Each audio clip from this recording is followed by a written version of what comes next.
Hello दोस्तों, are के mix entertainment channel पर आपका स्वागत है। दोस्तों, आज इस वीडियो में मैं आपको प्लास्टिक बैग फ्री डे, जिसे हिंदी में प्लास्टिक बैग मुक्त दिवस बोला जाता है, इसके बारे में पूरी जानकारी दूंगा। यह कब मनाया जाता है, क्यों मनाया जाता है, कब से इसे मनाने की शुरुआत हुई, क्या उद्देश्य है इसे मनाने का, इससे जुड़ी हर छोटी बड़ी जानकारी आपको मैं इस वीडियो में देने वाला हूं।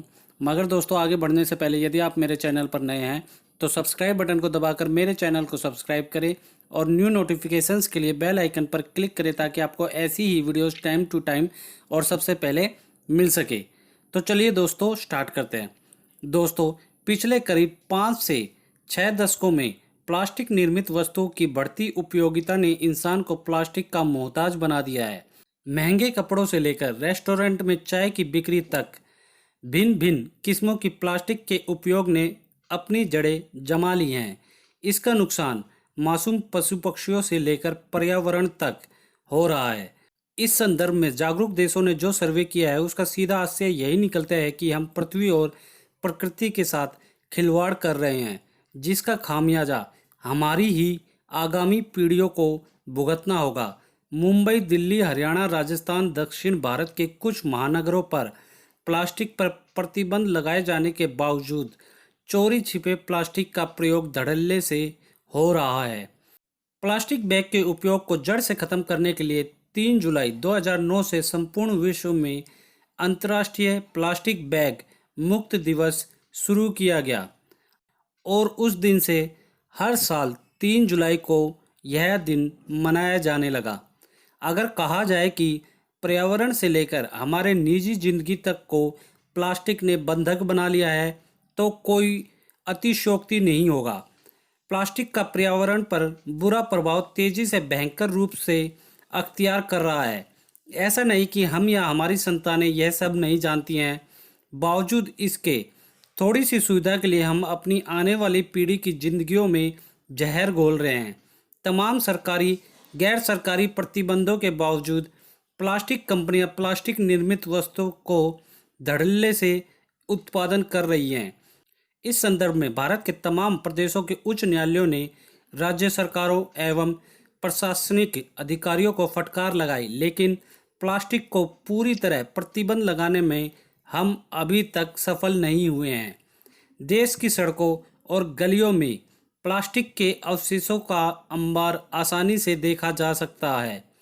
एक शोध के अनुसार विश्व स्तर पर करीब 80 लाख टन प्लास्टिक प्रतिदिन देश के महासागरों तक पहुंचता है।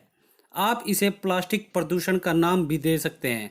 ये खतरनाक प्लास्टिक सबसे गहरे महासागर की गहराई में डूबते उतरते देखा जा सकता है, जिसका बुरा असर जलचरों पर पड़ रहा है। कहा जा रहा है कि अगर समुद्र यूं ही प्लास्टिक की वस्तुएं अपनी आगोश में लेता रहा तो 2025 तक मछलियों से कई गुना ज़्यादा प्लास्टिक हम समुद्र में पाएंगे, जिसका खामियाजा का अंदाज़ा लगाना भी मुश्किल है। नियंत्रण पाना तो दूर की बात है। प्लास्टिक संबंधी वस्तुओं पर हर तरह से प्रतिबंध लगाए जाने के बावजूद जब पाया गया कि इसका कोई सकारात्मक परिणाम नहीं निकल रहा है, तब इस ज्वलंत मुद्दे के प्रति जागरूकता बढ़ाने के लिए 3 जून 2009 से अंतर्राष्ट्रीय प्लास्टिक बैग मुक्त दिवस मनाने का संकल्प लिया गया। इस दिवस विशेष को मनाने का एकमात्र उद्देश्य प्लास्टिक बैग मुक्त दिवस के लाभ और नुकसान को जन जन तक पहुंचाना है और लोगों से गुजारिश की जा रही है कि इस मिशन में हिस्सा लेकर इसे सफल बनाने में महत्वपूर्ण भूमिका निभाएं।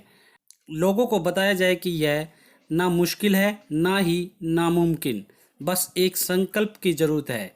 इस दिवस विशेष का एक उद्देश्य यह भी है कि अंतर्राष्ट्रीय कंपनियों पर उनके द्वारा इस्तेमाल की जाने वाली प्लास्टिक को कम से कम उपयोग करने के लिए दबाव डाला जाए। मिशन में शामिल कर्मठ कार्यकर्ताओं की उम्मीद यह है कि प्लास्टिक मुक्त दिवस दुनिया भर के लाखों लोगों के जीवन को आंदोलित करेगा। इस मिशन को कामयाब बनाने के लिए कुछ सामाजिक संगठनों ने पुरस्कार अभियान भी शुरू किया है। संतोष की बात यह है कि लोग इस प्रतियोगिता में बढ़ चढ़कर हिस्सा ले रहे हैं।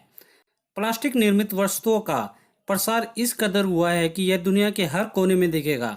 दुर्भाग्य यह है कि इस प्लास्टिक को नष्ट करना लगभग असंभव है, क्योंकि आज के दौर में प्लास्टिक निर्मित बर्तनों में हम खाते पीते हैं, प्लास्टिक की कुर्सियाँ टेबल पर हम बैठते हैं, प्लास्टिक से बनी कारों में सफ़र कर रहे हैं।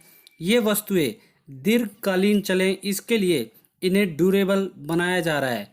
इसे विविध रूपों, स्वरूपों, रंगों, मनपसंद आकारों में तैयार किया जाता है। इसमें सीलन नहीं आती और तरल वस्तुएं लीक नहीं होती। यह लचीला है, हल्का और बहुत ज़्यादा महंगा भी नहीं है। लेकिन इसकी यही खूबियाँ पृथ्वी और पर्यावरण के लिए खामियां भी साबित हो रही हैं। एक ऐसा खतरा जिसका हल अथवा जवाब इसको ईजाद करने वाले वैज्ञानिकों और पर्यावरणविदों के पास भी नहीं है। इस दिन पर हम इसे अगर ख़त्म तो नहीं, कम से कम सबसे कम यूज इसका कर सकते हैं। जीवन में प्लास्टिक के विकल्प को तो स्वीकार कर सकते हैं। यह दायित्व हम सभी का है। हम सबको मिलकर प्लास्टिक से निजात पानी होगी। दोस्तों आपको वीडियो कैसी लगी? अगर आपको वीडियो अच्छी लगी तो इसे लाइक करें, अपने सारे फ्रेंड्स, रिलेटिव सब जगह इसे शेयर करें ताकि वह भी इस प्लास्टिक के प्रति जागरूक हो सके। और कमेंट बॉक्स में आपका क्या सजेशन है जिससे हम प्लास्टिक को कम से कम यूज कर सकें या बिल्कुल ही ख़त्म कर सकें, आप अपना जो जवाब है कमेंट बॉक्स में हमें ज़रूर बताएं। और दोस्तों अगर आप मेरे चैनल पर नए हैं तो सब्सक्राइब बटन को दबाकर मेरे चैनल को सब्सक्राइब करें और न्यू नोटिफिकेशंस के लिए बेल आइकन पर क्लिक करें ताकि आपको ऐसी ही वीडियोस टाइम टू टाइम और सबसे पहले मिल सके। धन्यवाद दोस्तों, जय हिंद।